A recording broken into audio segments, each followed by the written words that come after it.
Will, can you do a sound check? Yeah. Microphone check 10, 9, 8, 7, 6, 5, 4, 3, 2, 1.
I'm going to leave my phone here and use the bathroom.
We'll find out.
She's gonna walk in that way.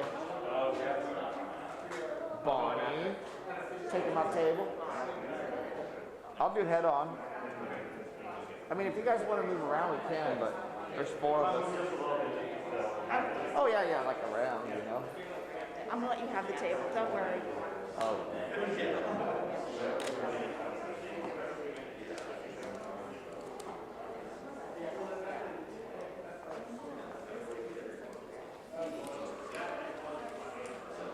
What do you want to do, Bonnie? Since we're all pool, just get in 4 positions and stay there? Okay. Or do you want to move around?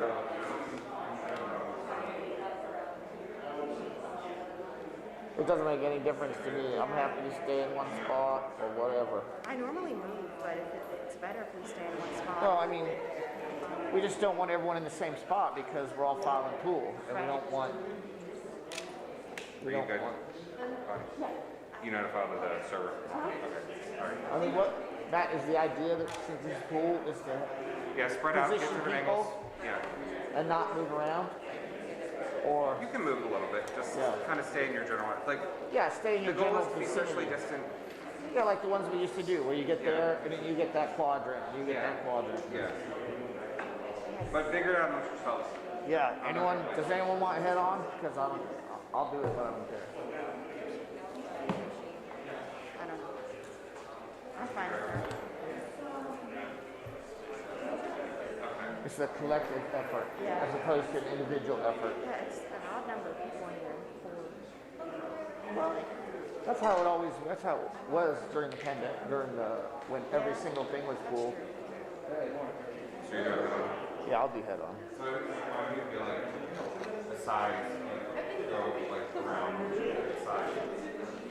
I don't know what's so hard about this. Everyone wants to do their own thing, but I'm like, but that's not the idea. Make you work. Assign everybody.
Does someone want one of the stills want to be the cups over there by the camera?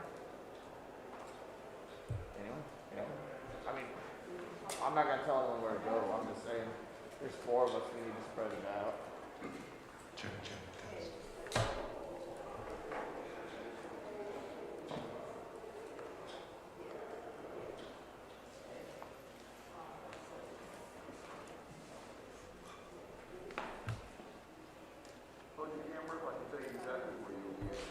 Oh, okay. I don't know how wide. You're gonna probably be wider when she walks out, huh? When she walks out, yeah, I mean, let's see, even if I go wide, I don't see you. The podium with that light is a little too tall for her to sit down, I think. So.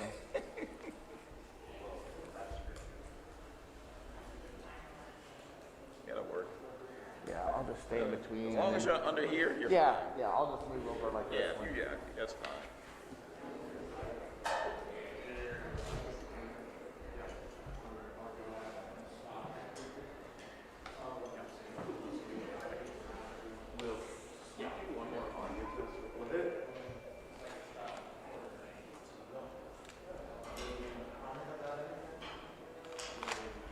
Sound check, 10, 9, 8, 7, 6, 5, 4, 3, 2.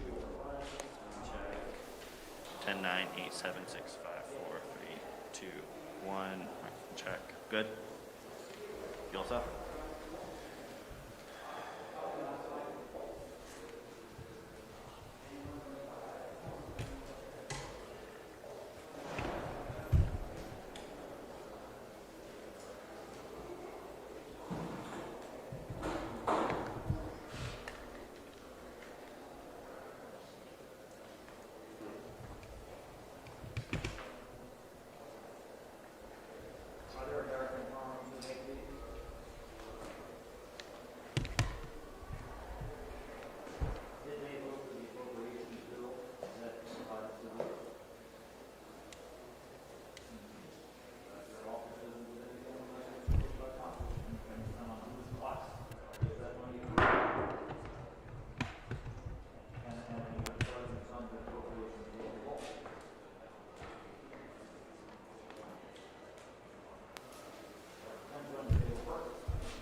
not 10:45.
Everybody run.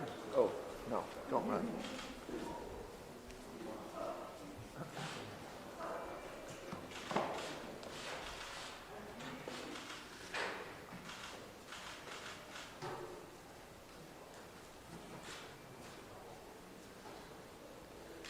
Good morning.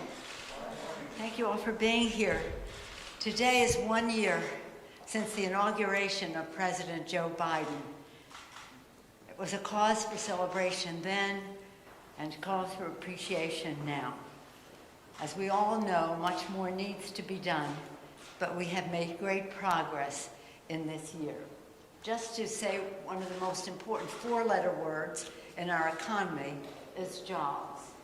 And as you can see, and I hope you can all see, from 2020, this was a job situation. 2021, 6 million 400,000 jobs. An unemployment rate that has gone down to 3.4%. Millions more Americans back to work, 3.9% of the unemployment. And then now, of course, with legislation that is pending, we hope that when we have more access to child care and universal pre-K and the rest, many more people will be able to go to work, especially as the president continues to address the COVID challenge that we have that are keeping people out of work. But 6.4 million jobs versus this practically over 5 million, nearly 6 million jobs lost the year before in the previous presidency. So with that, many more people availing themselves of the Affordable Care Act and the tune of millions more people, 5 million more people. We're very proud of that. And having access to quality health care. Of course, more to come when we pass some version of the legislation that is pending over on the Senate side. We're very proud in the course of, almost a year ago, in March a year, we passed the rescue package. The rescue package put money in the pockets of the American people, vaccines in their arms, many more children safely back to school, people back to work. It enabled cities, states, and counties to pay for and support the systems that make societies work, whether it's the education of our children, the transportation of our people, the first responders, our security, food workers, the list goes on, of services that are provided by localities, counties, as well as states. They took many millions of people, young children out of poverty. The rescue package did just that, rescue our economy, our society, and our people as it attacked the COVID crisis. As you all know, we've had a variant that has prolonged the crisis. I'm very proud of the work that the president is doing now to make sure that people have tests and masks, and hopefully more people will avail themselves of vaccinations. More therapies are in the works, and in terms of not having to have refrigeration of the kind that is almost impossible to have throughout the world. We salute our scientists for what they are doing. Science and governance, that's going to be solves that problem. So for these and other reasons, whether it's broadband or clean water, as we know in the bipartisan, the first bill, the rescue package, with taking people out of poverty and money in pockets and all the rest, that was done with not one Republican vote. There were 13 Republican votes in the House to support the infrastructure bill, and we were happy that that was bipartisan, so we could repair roads and bridges, improve public transit, secure clean water, broadband, and much more across the country. So there's a great deal to be proud of. But as with all of this, we always keep an eye on what needs to be done to meet the kitchen table needs of the American people. What keeps them up at night, we want to help solve that problem. And one of the proud things about this administration is the creation of jobs, the expansion of health care, and again, the alleviation of poverty. So with that, then we go on to what we want to do next. There's no question last night was a disappointment. I support what the president said. He's disappointed but not deterred. We will continue the work. We will follow the example of those who went before us in terms of the fight for civil rights and voting rights, not to be deterred. So the fight goes on. I had the privilege earlier this week, at the beginning of the week on Martin Luther King Day, to be with the King family, to be inspired over and over again, continue to be inspired by them, to the point of their Martin Luther King's granddaughter, Yolanda, who's 13 years old in 8th grade, talking about the future, talking with her great wisdom about the future. So we're, again, always eager to do more, but nonetheless disappointed what happened. But I want to congratulate Leader Schumer for his courage, for how he proceeded with this legislation. You had to have a vote. And what was wonderful to see was for almost 2 days to hear the Democratic senators talk about the sanctity of the vote and how fundamental that is to our democracy. It was so inspiring. Sad, though, to hear the Republicans argue against the freedom to vote and protect our vote. Whatever the outcome, the fact is that every Democrat in the Senate voted for the Freedom to Vote / John Lewis Voter Advancement Act, and every Republican voted against it. The process in the Senate leaves much to be desired. If you want to talk about that, we can later. But the fact is that it was an inspiring day, and I salute the chairman for bringing that important legislation to the forefront as he brought it to the floor. And that's a way to get it into the forefront. It's so important. But again, my motto is, some of you have heard me say it, we don't agonize, we organize. And that's what we will do to, again, advance voter participation in our country. I was a former chair of the party, and our goal was to remove obstacles of participation for anyone, whatever their party was, to remove obstacles of participation. Instead of what the Republicans are doing is to put up obstacles of participation. So the fight for voting rights continues. We will not relent. The fight goes on. So where do we go from here? As we have been engaged in all of these highly visible fights, discussions, debates in the Congress, we have been working in many cases in a bipartisan way to advance legislation which should be coming to the floor in the months ahead, as soon as we come to the agreement. First and foremost is the omnibus bill. I salute our chair, Rosa DeLauro, for the work that she is doing. This has to be bipartisan, and as an appropriator myself from way back, I always say, left to their own devices, the appropriators can get the job done, and we want to leave them to their own devices, and I hope that Mitch McConnell will leave them to their devices as well. We must get that done. It is important in terms of governance to get the appropriations bill done, the omnibus bill done, to fund the government. It is now a national security issue of the highest priority, with the threats that exist out there. To go to a continuing resolution instead of a decision-making omnibus bill is to weaken our security and our stability. The Republicans should know that. So we hope that we will be able to bring that legislation to the floor before it expires. Honoring our pact. This is another security issue. It's about the burn pits. This is something that members have been working on for a while, and now, yesterday even, in fact, the Veterans Affairs Committee had Chairman Takano had a round table with the VSOs, the Veteran Service Organizations. We thank our veterans and our Veteran Services Organizations for their input on this. As you know, many of our service members were affected by being exposed to burn pits, and we have to have legislation passed. It will be expensive, but it is the price we must pay, that we owe our veterans to make sure they get the care and benefits that they deserve, those who are exposed to burn pits. And from our standpoint, if you were there, you qualify.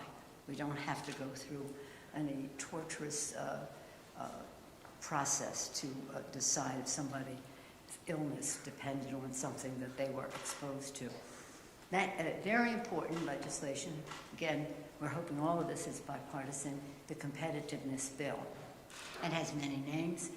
It's about chips, about funding for chips. It's about research and development. Research, very big piece of that coming out of our Science, Space, and Technology Committee under leadership of Chairwoman Eddie Bernice Johnson. It's about supply chain.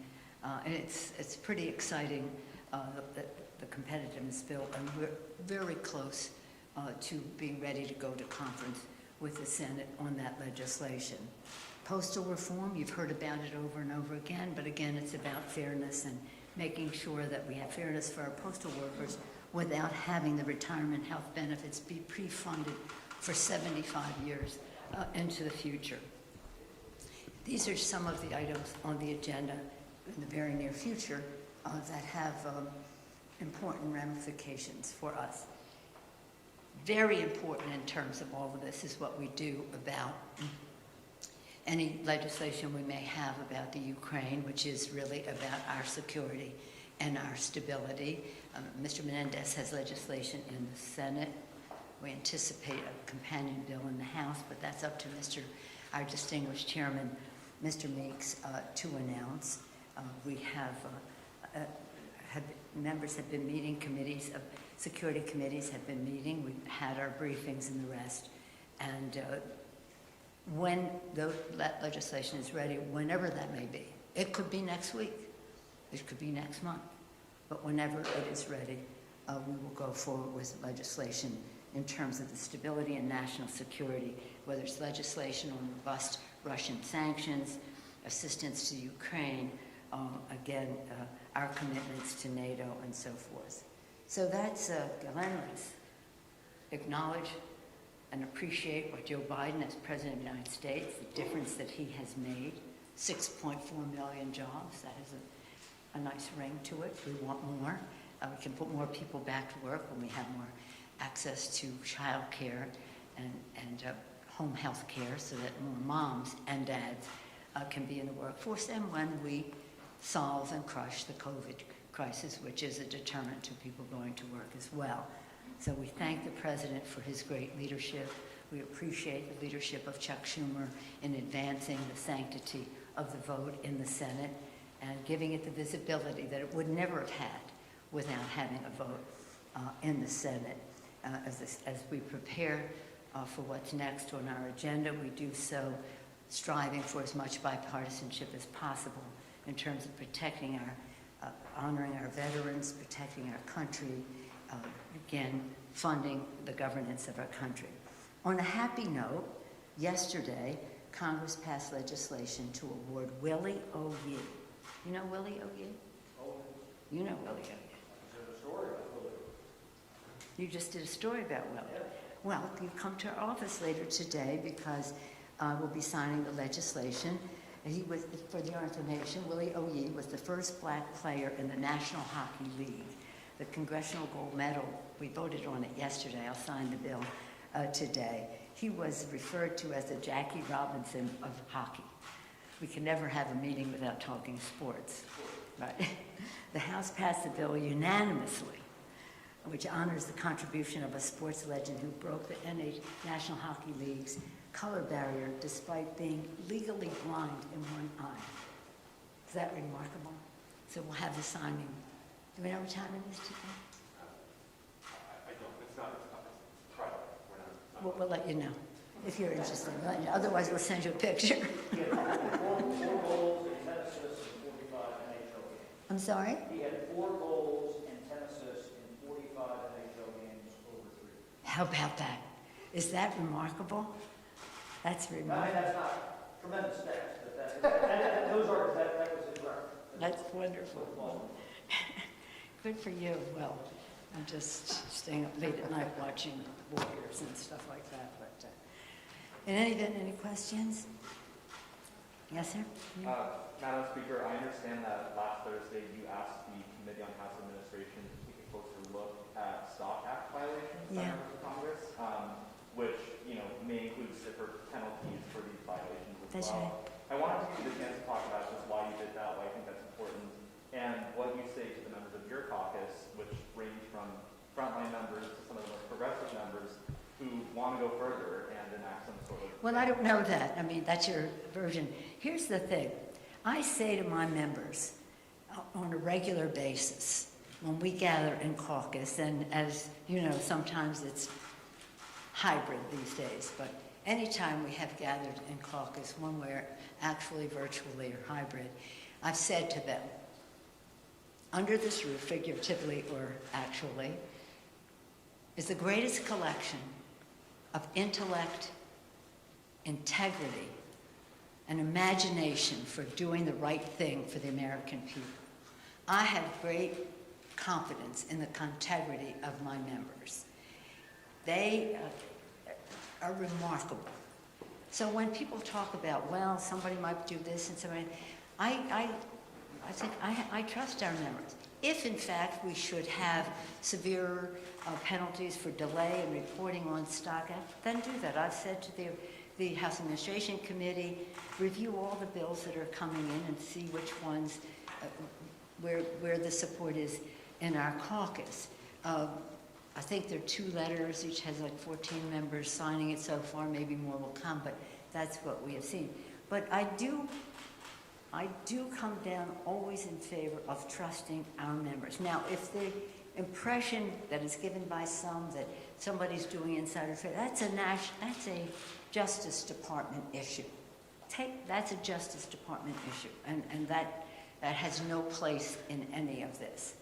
But to give a blanket attitude of we can't do this and we can't do that because we can't be trusted, I just don't buy into that. But if members want to do that, I'm okay with that. I would add, and this is the last thing I'm going to say on this at this meeting, and I would add, do you know that the Supreme Court, now we in the House have disclosure, in the Congress we have disclosure, and we have the Stock Act, which says if you sell a stock, you have to report it in an X number of days, and if not, there's a penalty.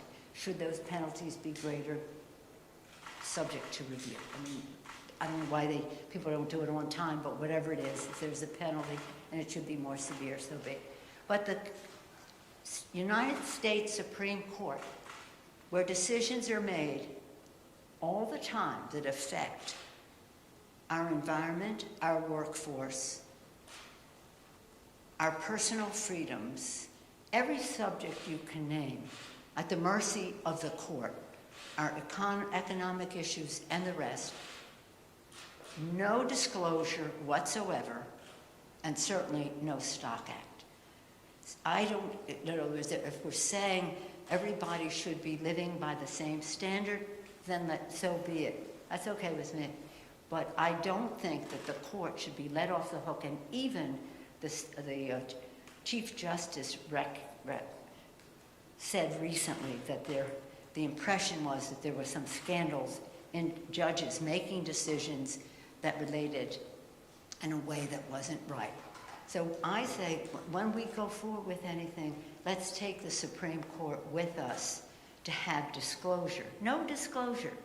The Supreme Court of the United States for life. No disclosure, and certainly, therefore, no Stock Act. Another subject? Yeah, on the BBB, the president indicated yesterday chunks of it could get passed, and I'm sure you heard what he said. I wonder what you think of that statement, and I have a couple of parts here. He said the child tax credit for community colleges might drop out, and just what should we expect when it comes to the BBB going forward?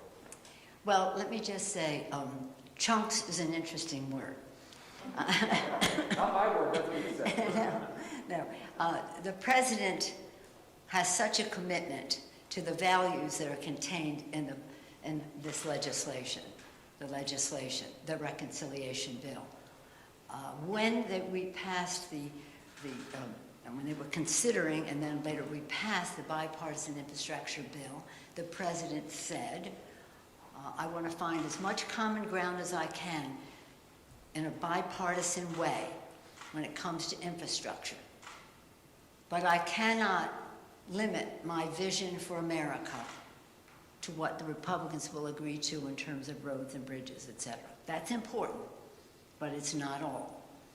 So in this legislation, if we care about preserving the planet for future generations and clean air for them to breathe today and water to drink, we need to pass the reconciliation bill. So I would hope that that would be a major part of it. So what the president calls chunks, I would hope would be a major bill going forward. It may be more limited, but it is still significant. So we talked about climate. Now let's talk about health care. so important in the legislation is that millions more people will have access to health care at a very low cost because of what is in the bill in terms of expanding the Affordable Care Act. Let's now talk about child care. Child care in the bill, whether you're talking about the child tax credit, or you're talking about child care, or you're talking about home health care that might include a child or an older sibling or a parent, or you're talking about universal pre-K. All of this lowers cost for care and is transformative in the lives, especially of women in the workforce. So we have to have, if our economy is going to succeed, as you know, we say when women succeed, America succeeds. If we're going to have the full benefit of women and newcomers, and when I say newcomers, people of color who have not been in some of these traditional jobs, to expand what that means, we have to have care at home, whether it's for children or, again, older siblings or parents. So there are big chunks of the bill that have to be contained in the bill. But remember this, that this is a reconciliation bill. So when people say, let's divide it up, no, they don't understand the process. What can we agree upon? And I'm sure that we can agree upon something significant. Call it a chunk if you want, but whatever you call it, we want it to be able to make a difference in transforming the workplace by honoring work, by respecting the fact that there are families that have to make decisions between home and work, and again, protecting the planet. So I'm optimistic. I'm optimistic, yeah. Yes, sir. Very disappointed. But they said you have some members in the Democratic Party who are really taking on Senators Manchin and Senate. What do you say about those members who are hypercritical of them taking their position? That's their position. That's how they feel. That's what they think their position is. Do you think that that's fair to have that sort of criticism leveled on Manchin in terms of internal party? Well, I think people will say what they're going to say. I have not encouraged that. In fact, I have discouraged it because we are a giant kaleidoscope here, Democrats and Republicans. You never know who's going to be in the design of the next bill. So we have to be respectful. But I've discouraged people from making comments about them. And you maybe hear it more than I do. I just don't hear that much of it anymore. No. No, I don't think so. I don't think so. I think that they'll do what they believe, and and I'm hopeful. They have come to agreement on aspects of the Build Back Better legislation. We may want to have to rename it to something that's even Build Back Better than that kind, whatever we decide to call it. But the fact is that we're a diverse place, from right to left, Democrats to Republicans, within our own parties and the rest, and we have to be respectful. And I don't think there's any upside in Democrats criticizing Democrats. Yes, ma'am. Can you talk a little bit about what Democrats' 2022 legislative agenda should be beyond Build Back Better in order to kind of tell voters what you guys are actually doing, since there's been a lot of hurdles in front of both voting rights and Build Back Better? Well, as I said earlier, right away, we have been working on legislation right now to keep government open in a way that meets the needs of the American people, that protects the security and stability of our country. And that is legislation that we hope will be on the floor in a short period of time, and I thank Rosa DeLauro for that.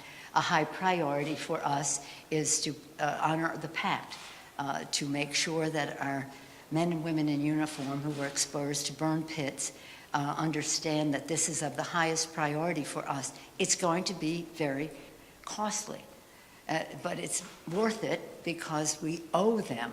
They were exposed in the line of duty to dangerous situations where they now have serious health issues and they need care and benefits. I mentioned also the issue that relates to competitiveness.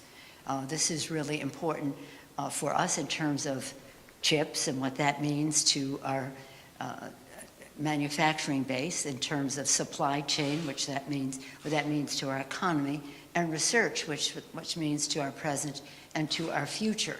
These are big, all of these are big bills. The $1.5 trillion for the omnibus bill, probably over $500 billion for the burn pits. We don't know, we're waiting for further CBO scores on that. And then in terms of the Competes Act, that's $50 billion for chips, another $40 billion perhaps for supply chain and the rest. So these are significant bills that contain, especially the omnibus and the competitiveness bills, they're bills that contain large numbers of other bills. Large numbers of other bills, but they are the vehicle that will take us forward under the title of competitiveness. Was it called in the Senate? USICA in the Senate, and we call it Competitiveness Bill here. Whatever the title, we hope to go to conference on that soon. And then there are other bills that relate to the Postal Service and the rest, again, about governance. But we have always been about America's working families. So we still want to pass a legislation that expands our workforce by recognizing the responsibilities that people have at home, which I address. So I went over some that are in the near future. We have three task force that work, select committee task force, that are not legislative committees but will make recommendations. One of them is the Select Committee on the Climate Crisis, and much of what they have recommended is in the current version of the BBB. We hope that most of that survives, but that isn't the end of it. There'll be other opportunities, shall we say, that we will have to help other countries to save the planet as well. So nothing is the end game, but it is takes us well down the path. In terms of the select, and that's chaired by Kathy Castor of Florida. She's doing a superlative job. Next, we have the Select Committee on COVID, under the leadership of Mr. Clyburn, our distinguished whip, and they are doing very important work that helps us make judgments about what has worked better or what in terms of how we go forward, in terms of this pandemic, but any future ones as well. And then we have a Select Committee on Disparity and Income and Opportunity in our country, chaired by Mr. Himes. And you'll see much more of that now that we've gotten through some of the, hopefully soon, some of the big legislation coming out of the last year. And that is how we affect legislation to end that disparity of opportunity in our country. The fact that during the COVID crisis, wealth increased at the high end to such an exorbitant place at the expense of people not, I don't want to say at the low end, but at a lower economic place in our society.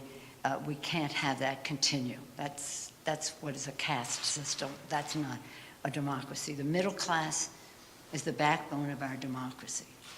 We have to strengthen the middle class and all who aspire to it. So that is what our legislation is about. So how we protect our nation, how we preserve our planet, how we transform our workforce, how we educate our children. My whole mission in Congress is about the children, for the children. As you heard me say, you're in the arena, you have to be prepared to take a punch, you have to be prepared to throw a punch for the children, for the children. And so we'll be dealing with issues that relate to antitrust and to Section 230 and what damage that does to children and the rest. But I'm very proud of our committees. They're working very hard on their legislation. Some of it they will bring individually to the floor. Some of it, as with the Competitiveness Act, that's a bill from Science, Space, and Technology, Energy and Commerce, Education and Labor, and other committees as well. So some of this will be jointly, some of it will be individually.